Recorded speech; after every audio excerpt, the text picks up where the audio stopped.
Vítajte pri týždennom prehľade noviniek z webu kiščajna.cz. Aj túto nedeľu prebehneme 4 novinky. Hneď to prvou je Poco M6, nie Poco M6 Pro, ale klasická M6, ktorá bola tak v tichosti predstavená, pretože sa jedná o predznačený model Redmi 13 4G. Dizajn telefónu je veľmi podobný teda Redmi 13, aj keď došlo k drobným kozmetickým úpravám. Hrúbka telefónu je 8,3 mm, váha 205 g.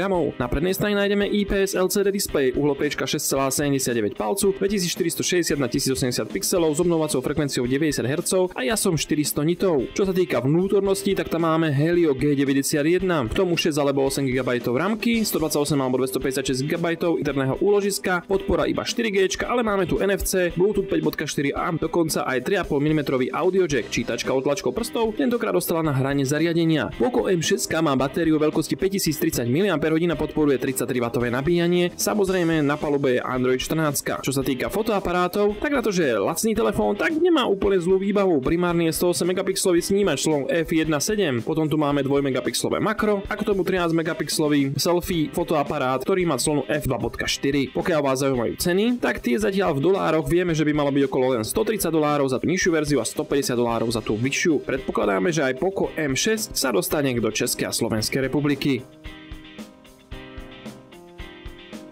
Pod označením Realme Narzo N63 prišla rada lacných telefónov. Bohužiaľ vyzerá to tak, že zatiaľ nie k nám, ale iba do Indie, ale čo nebolo, môže byť, keďže vieme, že značka Realme pôsobí aj na globálnom trhu. Dizajn telefónu je jednoduchý, ničím úplne vás neuchváti, ale o to zaujímavejšie sú aj jeho vnútornosti, napríklad veľká 5000 mAh batéria, ktorá má 45W rýchle nabíjanie, k tomu na prednej strane IPS LCD display 6,74 palcu, 1600 na 720 pixelov, obnovovacia frekvencia 90 Hz, vzorkovacia 110 Hz a jas 450 nitov, to už je také na hrane, na slnku sa s tým pohrávať. Po vnútri Unisoc T612, to znamená základný chipset pre beh Androidu, 4GB RAM, 64GB alebo 128GB interného úložiska, ktoré si môžete rozšíriť prostredníctvom microSD kariet až na 2TB. Čo sa týka operačného systému, je tu Android 14 s nastavbou Realme UI, nechýba ani hlavný 50 megapixlový snímač na zadnej strane, svetelnosť f1.8, k tomu máme senzor pre zachytenie hĺbku ostrosti, no a pred nás selfie kamera má 8 megapixelov, ale clonu f2. Čo sa týka cien, zatiaľ na indickom trhu, pri farbe, že môžete mať tmavomodrý alebo fialový, tak tá cena začína v prepočte na $100 alebo $108. Takže vedzte, že za 2500 korún je to naozaj dobrý telefón pre deti, babičku alebo detka.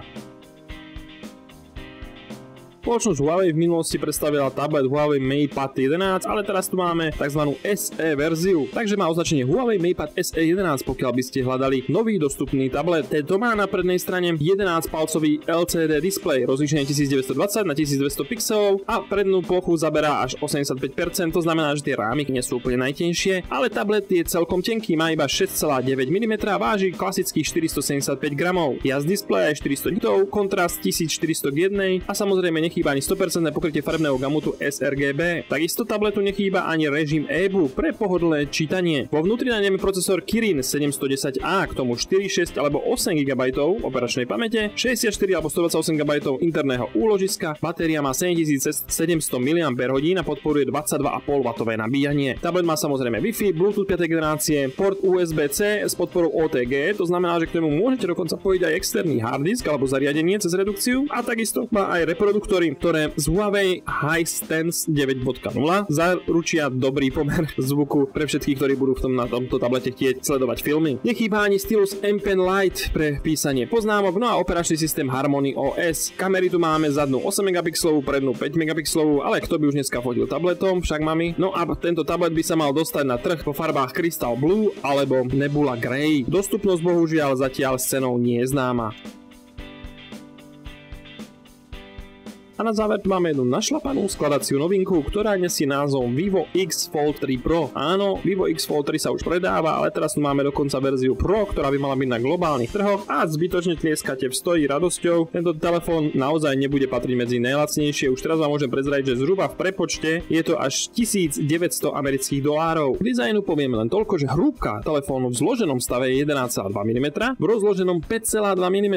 To znamená, že sa nemusíte báť, že by ste mali nejakú veľkú tehlu. ako to bolo napríklad u predchádzajúcich generácií Samsungu, ale telefón váži až 236 gramov. Zatiaľ sa teda dostal na indický trh, má ochranu IPX8, čo nie je úplne nič zázračné, ale aj tak postačuje, keď ho nebudete hádzať do vody. K tomu máte AMOLED display LTPO s uhlopriečkou 8,03 palcu, 2480 na 2200 pixelov s frekvenciou obnovovacou od 1 Hz až po 120 Hz. Displej má jas úctyhodných 4500 nitov, podporu HDR10+ a Dolby Vision, chráni ho UTG sklo a potom tam máme druhý AMOLED displej, ktorý má 6,5 palcu, to znamená, keď ho zavrete. Prednej strany opäť 2748 na 1172 pixelov, takže dobré rozlíšenie a znovu obnovovacia frekvencia z 1 až na 120 Hz. Znovu jas 4500 nitov, takže na slniečku nebude problém. Vo vnútri Snapdragon 8 Gen 3, podpora 5G, samozrejme 4G, Bluetooth 5. generácie, NFC, USB-C, všetko čo od pičkového telefónu čakáte a k tomu dostanete 16 GB operačnej pamäte, to znamená ramky alebo 512 GB interného úložiska. Výrobca pridal aj stereo reproduktory a nechýba ani 5700 mAh batéria, ktorú môžete nabiť dokonca až 100 W